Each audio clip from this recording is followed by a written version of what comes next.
नमस्कार दोस्तों। आज मैं जो आपको कहानी सुनाने जा रही हूँ उसका शीर्षक है निर्वाण। इसकी लेखिका हैं गौरा पंत शिवानी। आइए सुनते हैं निर्वाण। मैंने कभी स्वप्न में भी नहीं सोचा था कि एक 4 इंच की कंचुकी धारिणी आधुनिका मनोरमा चोपड़ा को ऐसी आकस्मिक निर्वाण प्राप्ति हो जाएगी। मनोरमा से मेरा परिचय कई वर्ष पूर्व आकाशवाणी केंद्र में हुआ था, किंतु तब तक की मन्नू और आज की मन्नू में धरती आकाश का अंतर था। तब वह अपनी मधुर और कुछ कुछ तोतली वाणी में अपनी महिला श्रोताओं को फालसे का शरबत या आम का मुरब्बा बनाने की विधि बताती और कभी सोहर बनने जैसे सरल लोकगीतों के टेप बजा उनका मनोरंजन किया करती थी। किंतु अब उसके श्रोता कम थे, दर्शक अधिक। टेलीविज़न की वह अब एक अत्यंत लोकप्रिय तारिका थी। पता नहीं किस अमरबूटी शतावरी का सेवन कर उसने अपने यौवन को मुट्ठी में बंद कर रखा था। धीरे धीरे उस आकर्षक व्यक्तित्व से मेरा परिचय घनिष्ठ होता हुआ प्रगाढ़ मैत्री में बदल गया था। एक दिन मैंने उससे पूछ ही लिया, मन्नू, इन 15 वर्षों में तू क्या कोई योग साधना करती रही है? एक छटाक मांस भी तो नहीं चढ़ा तेरे शरीर पर। यह सब मेरे गुरुदेव की कृपा है बहन। उसका चेहरा एक अलौकिक दर्प से दीप्त हो उठा था। गुरु? मैंने आश्चर्य से देखा। विधाता प्रदत्त नैन नक्श को भी उसने जैसे बड़े दुस्साहस से किसी अदृश्य स्पर्श से मिटा दिया था। पेंसिल से अंकित 2 धनुषाकार भवें, लिपस्टिक के कलात्मक प्रहार से सपाट अधरों को दिया गया वंकिम उभार, कपोलों पर ब्लश ऑन की लालिमा और निर्लज धड़ल्लेपन से खुली सोफिया लॉरेन की सी मैकलाइन। उसकी संध्याएं रोज ही 5 सितारे के किसी होटल में बीतती थी। पति की फर्म की ऊंची नौकरी जिसे आए दिन गगनचारिणी बना देश विदेश के गगनांगों में उड़ाती फिरती थी, क्या उसका भी कोई गुरु हो सकता था? मनोरमा चोपड़ा कैसी ही आधुनिका क्यों न हो, उसके एक ही गुण पर मुग्ध हो मैंने कभी निसंशय चित्त से उसकी ओर मैत्री का हाथ बढ़ाया था। वह एक आदर्श पत्नी, पुत्रवधू और जननी थी। उसका सुखी पारिवारिक जीवन किसी भी संपन्न श्रीमंत की पत्नी का हृदय ईर्ष्या से उद्वेलित कर सकता था। पति के ऑफिस जाने से पूर्व और लौटने के पश्चात वह जिस निष्ठा से उसकी सेवा में जुटी रहती, उसे देखना भी स्वयं अपने आप में एक आनंदपूर्ण अनुभूति थी। उसके उस व्यवहार में कहीं भी किसी को प्रभावित करने की बनावटी फुर्ती का आडंबर नहीं रहता था। वह स्वयं पति के जूतों में पॉलिश करती, उनके कपड़े निकालकर पलंग पर धरती, कमीज की बाहों में स्टड जड़ती, फिर उसी फुर्ती से शून्य में फैली उसकी बाहों को दिशा निर्देश देती, कोट लेकर उसके पीछे खड़ी हो जाती। एक दिन ऐसे ही समय में काम से उसके घर में बिना द्वार खटखटाए ही धड़धड़ाती हुई मैं भीतर चली गई और अप्रस्तुत होकर द्वार पर ही ठिठक कर रह गई। मैंने सोचा, वक्त के पाबंद चोपड़ा साहब दफ्तर चले गए होंगे और मन्नू अकेली ही होगी। आइए आइए, संकोच क्यों कर रही हैं? मन्नू मेरी पत्नी ही नहीं, मेरी बैले भी है। मॉम की ट्रेजर पढ़ी है आपने? मेरी ट्रेजर है मन्नू, चोपड़ा साहब ने हंसकर कहा। तो मन्नू मेरी ओर बढ़ आई। देख रही हो ना, अब बुढ़ापे में वसंत जाग रहा है इनके। 10 साल का बेटा भी अपने हाथ से टाई बांधकर स्कूल चला जाता है, पर बाप की टाई का फंदा अब भी मुझे ही ठीक करना पड़ता है। ईश्वर ने उसे मुंह मांगे 2 स्वस्थ सुंदर बच्चे दिए थे, जिन्हें वह खिलौनों से सजा धजा कर स्कूल भेजने पर ही काम पर निकलती थी। सास पहले पहल उससे असंतुष्ट रहती थी। पुत्र ने स्वयं अपनी पसंद से ही उस विजातीय लड़की से प्रेम विवाह जो किया था। वह बंगाली थी और चोपड़ा साहब थे ठेठ पंजाबी, किंतु मक्के की रोटी और सरसों के साग को मन्नू ने उसी स्वाभाविकता सरलता से ग्रहण कर लिया था जैसे जन्मते ही कभी अपने देश की चच्चड़ी और घंट को किया था। उसका पंजाबी बोलने का लहजा जितना ही त्रुटिहीन था, उतनी ही त्रुटिहीन उसकी वेशभूषा भी थी। जहाँ तक मुझे याद है, मैंने कभी उसे तांत या डूरे घनेर वाली साड़ियों में नहीं देखा था।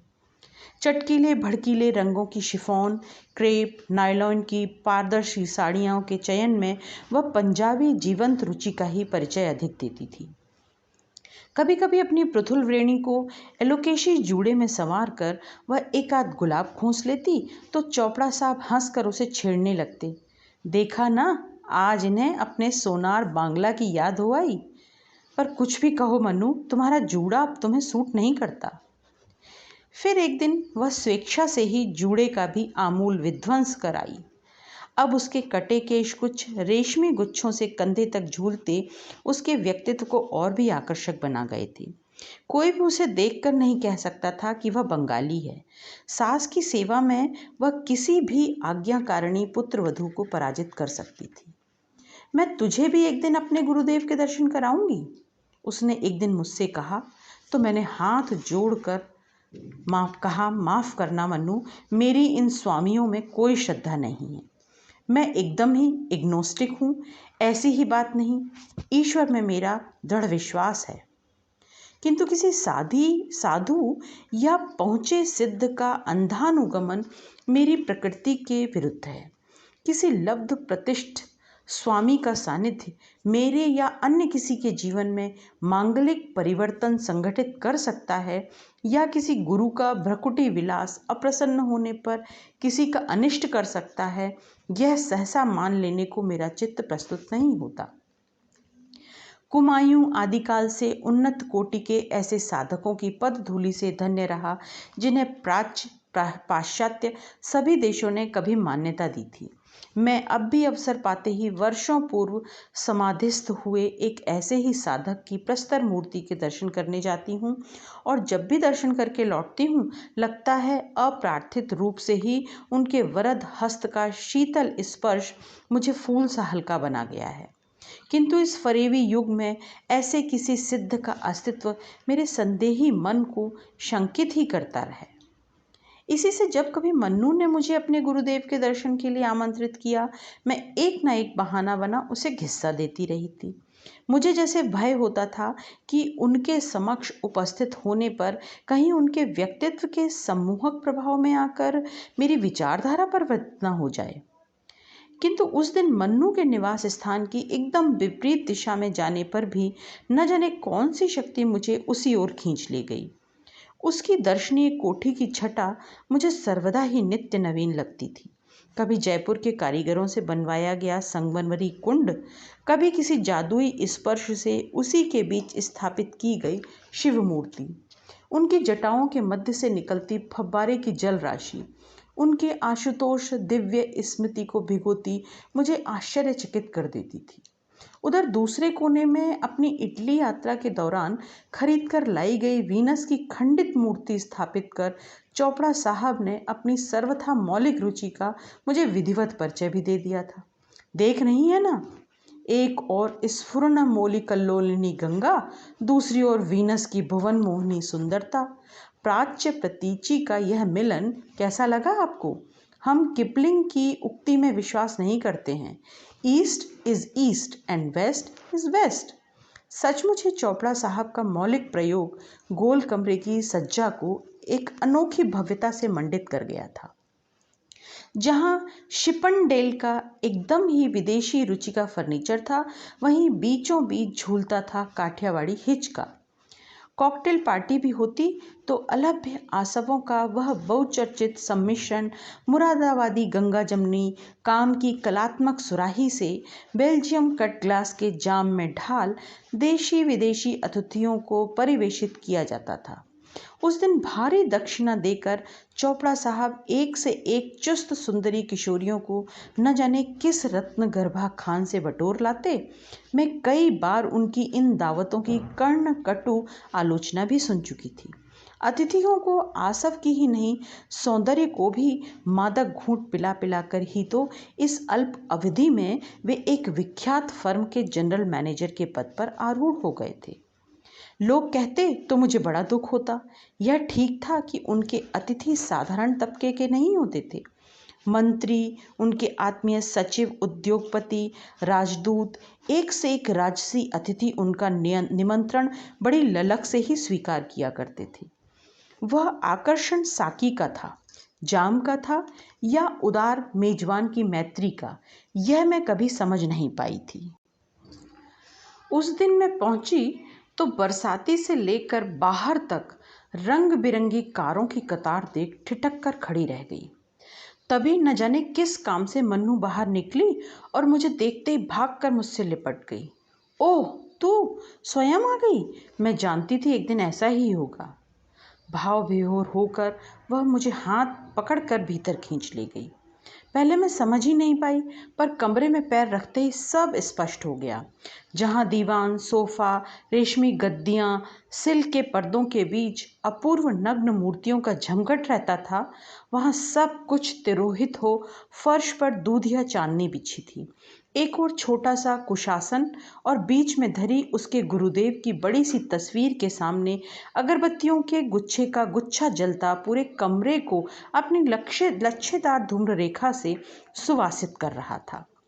कमरे में तिल धरने की भी जगह नहीं थी। एक से एक समृद्ध अतिथि सहमी मुद्रा में नतमस्तक बैठे थे, गुरुदेव की प्रतीक्षा कर रहे थे।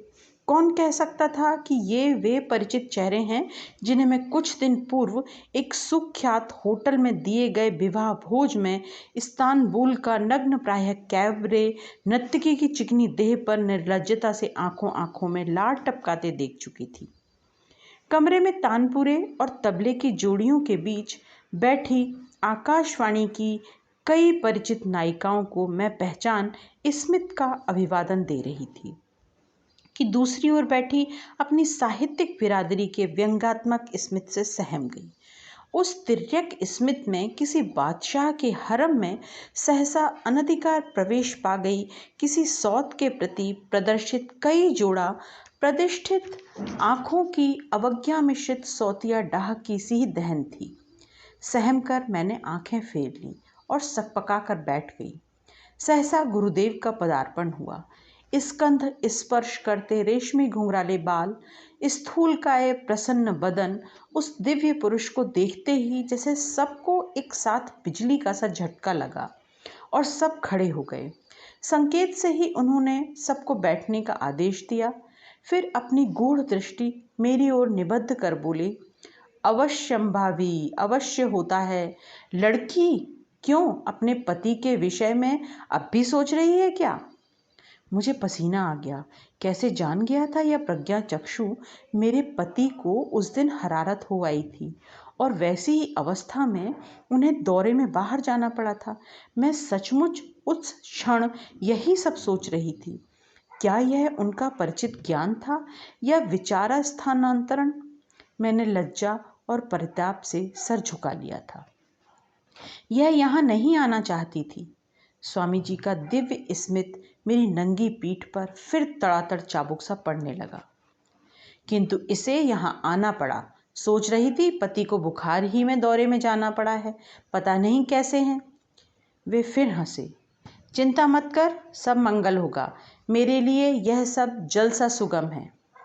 उन्होंने अब अपनी दृष्टि को कमरे में बिखरी भीड़ पर घुमाकर कहा, इसे जानने के दो मार्ग हैं। समीकरण अर्थात जागतिक शक्तियों से संघट्ट का स्वरूप ज्ञान, और दूसरा तीव्र दृष्टि, जिसे तुम लोग शायद दिव्य दृष्टि कहने पर अधिक स्पष्ट रूप से समझ लोगे। कमरे की भीड़ को आतुरता की लहर सहसा चंचल कर गई। आधुनिक जीवन के अनेक संशयों से शुद्ध कितने ही व्याकुल चित्त एक साथ अनेक प्रश्न पूछने को लालायित हो और निकट खिसकाए थे। उधर द्वार के पास ही बैठी 3-4 सुंदरी किशोरियां एक साथ हवा के झोंके की तीव्रता से बाहर निकल गईं। क्या पता स्वामी जी के दिव्य चक्षु पढ़ाई के साथ चल रही उनकी दूसरी आजीविका का उद्गम स्रोत भी सबके सामने खुली पुस्तक सा बांचकर उन्हें अपदस्थ कर दें। शांत हूँ, मैं यहाँ योग प्रदर्शन करने नहीं आया हूँ। तुम लोग नवीन सभ्यता के संतान हो, प्रत्येक शंका का समाधान चाहते हो क्यों, है ना? स्वामी जी की झकझक करती दंत पंक्ति देख मैं अवाक रह गई। चेहरे की सी ही चमक उजले दांतों की भी थी। मैंने इसी से तुम्हारी शंका का एक छोटा सा समाधान प्रस्तुत किया था। मन्नू, अब कीर्तन आरंभ करो। और फिर कमरा कीर्तन की मधुर स्वर लहरों से गूंज उठा था। आगे की कहानी अगले भाग में। आज की कहानी यहीं तक। आप सभी को मेरा नमस्कार।